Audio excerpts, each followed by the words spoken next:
ఏకలవ్యుడు ఏకలవ్యుడు ఒక బోయ జాతికి చెందినవాడు.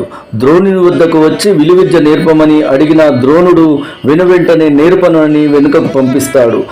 అప్పుడు ఏకలవ్యుడు ద్రోణాచార్యుని యొక్క మట్టి విగ్రహము చేసుకొని ఆ మట్టి విగ్రహాన్ని పూజిస్తూ విలువిద్య నేర్చుకొని ఆరితేరుతాడు. ఒకనాడు పాండవులను ద్రోణాచార్యులు అడవికి వేటకు తీసుకొని వెళుతాడు. అప్పుడు వాళ్లతో వేట కుక్కలను తీసుకొని పోయినా అప్పుడు ఆ కుక్కలలో ఒకటి ఏకలవ్యుని చూసి మొరగడము, ఏకలవ్యుడు కోపోద్రిక్తుడై దాని నోటి నిండా బాణములను గురిపెట్టి వేస్తాడు. అప్పుడు ఆ కుక్క వెనుకకు వచ్చి ద్రోణాచార్యుని ముందు నిలబడగా, చూసినావా, ఎవ్వడో అయోగ్యుడు ధనుర్విద్య నేర్చుకుని ఒక మూగజీవి అని చూడకుండా బాణాలను సంధించినాడు.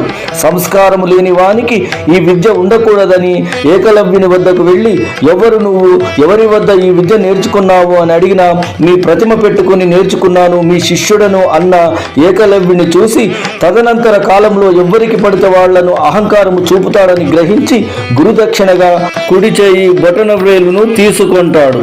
Viewers, like, share, follow our channel.